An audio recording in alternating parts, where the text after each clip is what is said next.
될 것 같아요. 1970년대의 모습을 좀 알고 있어야 될 것 같아.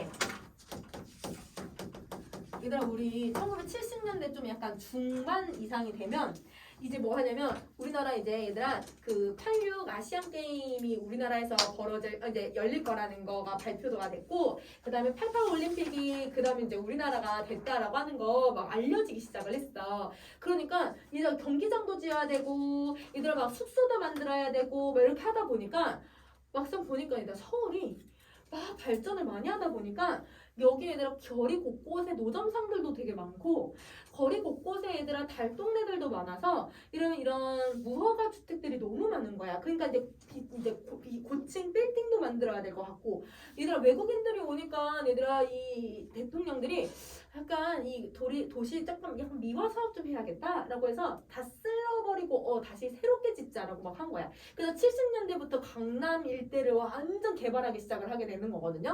근데 그러면 그 강남 일대랑 그 아래에 사람들이 어떻게 살고 있었냐면 달동네처럼 얘들아 팔교촌으로 타타타타타 이렇게 하면서 살고 있었어.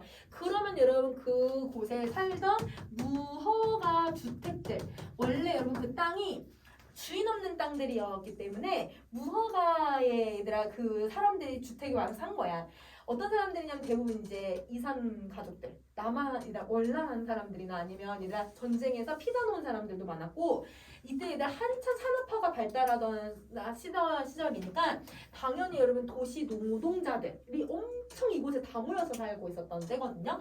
그러면 이 사람들이 무허가 주택을 살고 있는데 이 사람들한테 강제로 얘들아 철거하겠다. 여기 이제 아파트 들어설 거야. 이제 건물 들어설 거니까 너네 다 꺼져야 돼. 이런 식으로 얘기를 하는 거야. 그러면 여러분 강제 철거를 하게 되는데요. 근데 강제 철거를 하면 너무 잡음이 많이 나오잖아. 왜냐면 강제로 사람들을 쫓아내버리게 되는 거니까. 그래서 이 사람들에게 무허가 주택에 살고 있는 철거민들에게 뭘 주냐면 입주권을 먼저 줘요.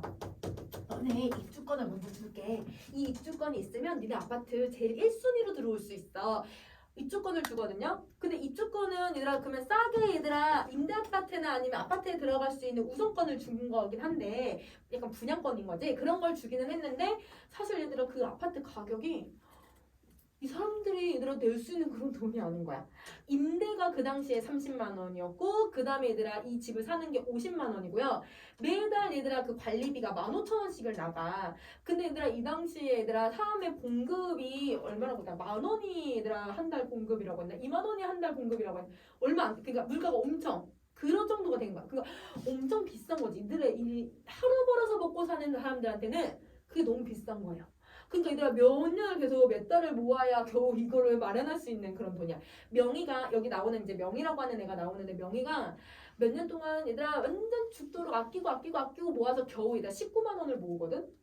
얘들아 완전 얘들아 버스 안내하고 뭐도 하고 얘들아 일만 얘들아 몇 가지를 하는데도 겨우겨우 19만 원을 벌어. 그럼 얘들아 그렇게 일을 해도 얘들아 30만 원 벌기가 너무 힘드네. 임대 아파트. 그러니까 입주권을요. 쟤도 집에 들어갈 수가 없으니까 입주권을 다른 사람한테 팔아요. 부동산 업자들한테.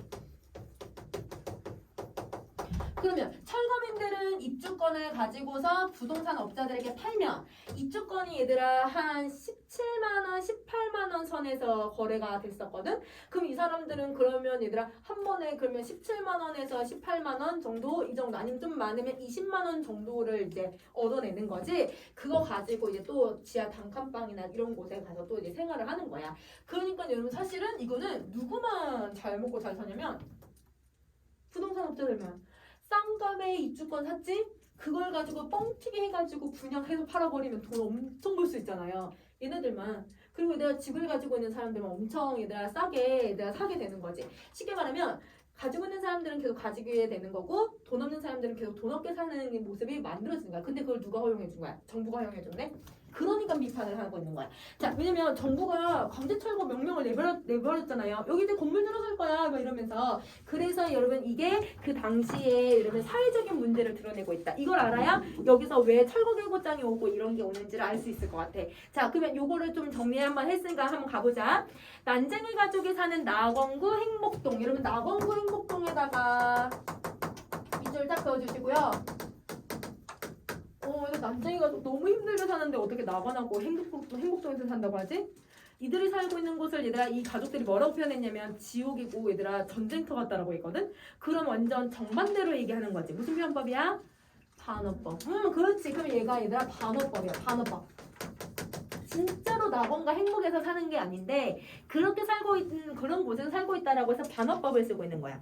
자, 그 다음에 철거계곡장이 배달이 되자 얘들아 철거계곡장에다 밑줄 쫙 한번 그어주시고요. 자, 철거계곡장 밑줄 한번 다 그어보고 철거계곡장의 의미 한번 정리해버리자. 자, 그 옆에 보세요. 1번. 자, 난쟁이 가족이 처한 어려움이에요. 왜? 얘들아 집에서 이제 쫓겨나야 되잖아요. 그러니까 여러분 그 당시에 사실성을 잘 드러내주고 있는 거네. 사실성을 부여하고요. 자, 그 다음 두 번째는 여러분 법이 이런 힘없는 사람들을 위해서 있는 게 아니라 철거계곡장에 무슨 내용이 들어갔냐면 몇 월 몇 시까지 무슨 법률에 따라서 강제 철거를 할 예정이니 이 기한을 넘을 시에 강제 철거 비용을 너네가 지불해야 돼. 뭐 이런 협박용의 법적 이 계고장을 보내버린 거야. 그러니까 얘들아 소외된 사람들을 위해서 법이 있는 게 아니라 법이 얘들아 돈 있는 사람들을 위해서 지금 이 철거 계고장을 보내준 거네요. 그러니까 이거는 여러분 법이 소외계층들을 보호해주지 않고 얘들아 위하는 게 아니라는 것을 드러내주는 거 있는 거야. 그래서 여러분 이게 소외계층이라고 써주시면 되고요. 그러면 당연히 법이 가지고 있는 냉혹함에 대해서 얘기를 하는 거죠. 자, 그리고 이 사람들한테 아까 어떻게 했냐면 니네 이거 제대로 안 나가면 이거 니네 탓으로 돌려가지고 니네 무조건 까지고 니네가 안 나가면 니네가 돈 내야 돼 이러면서 얘네들을 위협하고 협박하는 용도로 쓰는 거잖아. 그래서 여러분 이 사람들을 여러분 위협하는 억압하는 도구로서 쓰고 있구나. 위협. 자, 그 다음에 네 번째 할게요. 자, 그리고 이걸 통해서 얘들아 사람들의 갈등 만들어내겠지. 그래서 갈등을 유발시킨다라고 생각하시면 돼요. 자, 그 다음 다시 하자. 가난한 그들은 입주권을 팔고 이사해야 할 처지에 내몰린다. 인쇄공장에서 일하던 난쟁이의 두 아들 영수와 영우는 노동자의 권위를 되찾기 위해서 이 사장과 협상을 시도했다가 공장에서 쫓겨난다. 김 사장이라고 하는 부동산 업자가 난쟁이 가족의 입주권을 사가자. 그래서 그 당시 이제 25만 원에 팔거든요. 25만 원에 사가자. 난쟁이 딸 영희는 가족들 모르게 김 사장을 따라간다. 왜냐면 이 입주권 찾아야 돼. 자기들 거라고 생각하는 거야. 입주권을 내가 샀지만 이 입주권은 아버지하고 어머니가 평생을 읽어놓은 이 집을 얘들아 이 집에 대한 권리로서 내가 받은 거기 때문에 이거를 얘들아 영희는 그냥 두고 볼 수가 없어. 그래서 영희가 입주권을 되찾기 위해서 이걸 찾아가요. 형은 점심시간에 식사를 하지 않고 나를 찾아왔다. 우리는 기계실 뒤에 쪼그리고 앉아서 이야기를 했다. 형, 우리가 말을 할 줄 몰라서 그렇지 이거는 일종의 싸움이야. 여러분 일종의 싸움이야다 밑줄 쫙 그어주시고 여러분 싸움이 무슨 싸움이냐면 아까 사장과 협상을 하기로 했었다고 했잖아요. 이게 사장과의 협상이에요. 그래서 이 협상을 싸움이라고 생각을 하는 거야. 노사 간의 갈등인 거지. 그치? 자, 그러면 이거는 얘들아 뭘 위해서 이걸 하고 있냐면 노동자의 권위를 회복하기 위해서 싸우고 있는 거예요. 그래서 여러분 여기서는 노동자의 권위를 되찾기 위한 싸움이다. 여러분 이게 이제 70년대에 쓰여진 작품이라고 했잖아. 그럼 70년대 거의 말인가? 그쵸? 여러분 전태일이라고 하는 사람이 분신 자살을 해서 노동권의 중요성에 대해서 막 알렸던 사건이 있잖아. 사실 근데 그때 했다고 해서 바로 노동권이 다시 만들어진 건 아니야. 그러면 여러분 노동자들의 권리가 정확하게 만들어지는 데까지는 엄청 오랜 시간이 걸렸고 그걸 통해서 이게 지금 이 당시에도 이게 순순히 받아들여지지가 않을 거라는 걸 보여주고 있어. 그럼 다시 갈게. 자, 형이 말했다. 형이 근사하게 말을 했다. 우리는 우리가 받아야 할 최소한의 대우를 위해서 싸워야 돼. 그럼 이 최소한의 대우가 뭐예요? 노동자의 권리죠. 그럼 얘들아 노동자의 권리는 얘들아 사람에게 인권이 있듯이 얘들아 이 일을 하는 사람들에게는 권리는 당연히 있어. 그리고 얘들아 실제로 그 70년대에 얘들아 법이 없었던 건 아니야. 법전에 얘들아 무조건 시간은 몇 시간만 일해야 되고 주에 뭐만 해야 된다라고 하는 게 법전에 있어. 근데 사람들이 그걸 안 지키는 거지. 법이 이 사람들을 보호해주지 않는 거야. 자, 그 다음 다시 가자. 그리고 싸움은 언제나 옳은 것, 옳지 않은 것이 부딪혀서 일어나는 거야. 우리가 어느 쪽인지 한번 생각을 해봐. 그럼 얘들아 영수하고 영호는 오른쪽일까? 옳지 않은 쪽일까? 그거를 얘들아 명확하게 얘기해주지 않아. 그러니까 얘들아 우리는 당연히 노동자들의 권리 얘기하는 거 당연히 옳은 거야 이렇게 생각을 하고는 있지만 옳은 게 받아들여지지 않는 사회였기 때문에 그래서 어느 쪽이 옳은지를 얘들아 이 독자한테 계속 성찰하게끔 만드는 효과를 갖고 있다라고 생각을 해주시면 될 것 같아요. 자, 알아. 형은 점심을 굶었다. 점심시간이 30분밖에 안 되었다. 여러분 만약 학교에서 점심시간을 30분만 하러 가면 어떻게 할 것 같아요? 걸기 해야지 얘들아. 봉기 이렇게 해야지 얘들아. 그러면 얘들아 학교에서 만약에 점심시간이 1시간밖에 안 된, 아니 30분밖에 안 된다고 하면 애들 완전 환장할 거야. 얘들아 막 좀 밥 먹고 얘들아 이어가서 얘들아 밥 먹고 아니면 얘들아 또 1, 2, 3학년 순서대로 먹다 보면 또 얘들아 시간이 1시간 안에 다 먹을 수도 얘들아 좀 약간 빠듯할 때도 있잖아. 그러면 여기서도 얘들아 30분밖에 안 됐다는 건 이 사람들이 정당한 대우를 받지 못하고 있다는 걸 보여줘. 자, 우리는 공장에서 일을 했지만 격리된 생활을 했고 노동자들 모두 격리된 상태에서만 일만 했다. 회사 사람들은 우리의 일 양과 성분을 하나하나 조사해서 기록했고 그들은 점심시간으로 이 30분을 주면서 10분 동안 식사하고 남는 20분 동안은 공을 차라고 했다. 왜냐면요. 사람들이 모이면 노동자들의 권리에 대해서 이야기를 할 테니까. 그럼 여러분 왜 20분 동안 여러분 공을 차라고 하는지 아시겠어요? 공을 차라 하는 이유는요. 노동자들끼리 권리 주장을 못하게 하려고. 노동자들의 얘들아 이 권리 주장을 막으려고 못하게 하려고 이렇게 하고 있다. 이렇게 정리해주면 될 것 같아. 자, 그 다음에 다시 가보자. 그래서 서로 어울리지 못하고 간격을 둔 채 땀만 뻘뻘 흘렸다. 우리는 제대로 쉬지도 못하고 일을 했고 공장은 우리에게 일방적으로 원하기만 했다. 탁한 공기와 소음 속에서 밤중까지 일을 했다. 여러분 실제로 그 당시에 일을 이 노동자들이 여러분 나이대에 이 사람들이 더 많았는데 그 학생들이 여러분 대부분 18시간을 일을 했대요. 이러면 18시간 공부하라고 생각해봐. 18시간을 공부하라고 하는 것도 얘들아 너무 힘든데 얘들아 이 18시간 동안을 노동을 하래. 이거는 말이 안 되잖아. 인권이 없잖아. 그치? 자 그리고 그러나 작업 환경의 압족감과 떨리는 땀에 못 미치는 보수가 우리의 신경을 팽팽하게 잡아당겼다. 그래서 우리는 자랄 나이에 제대로 자라지 못하는 발육 부조 현상을 우린 나타냈다. 자 여러분 발육 부조 현상에다가 빗줄 쫙 그려주시고 자 여러분 제대로 햇빛도 못 보고 제대로 먹지도 못하고 제대로 생활을 못하니까 당연히 발육 부조가 오는 건데 이게 얘들아 그냥 단순히 공장이 가하는 얘들아 억압일 수도 있겠지만 여러분 이게 가난함과 빈부의 격차를 계속 갈등을 나타내고 빈부의 격차를 계속 만들어주는 소재라고 생각해 주셔도 돼요. 그래서 여러분 이거는 빈부 격차로 인한 문제점이었구나. 빈부 격차를 상징하고 있다. 이렇게 정리를 해주면 될 것 같아.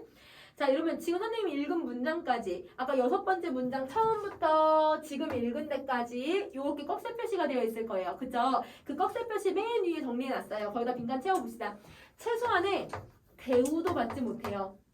열악한 노동 환경에서 일을 하고 있고요. 그 다음에 노동력이 착취되고 있어요.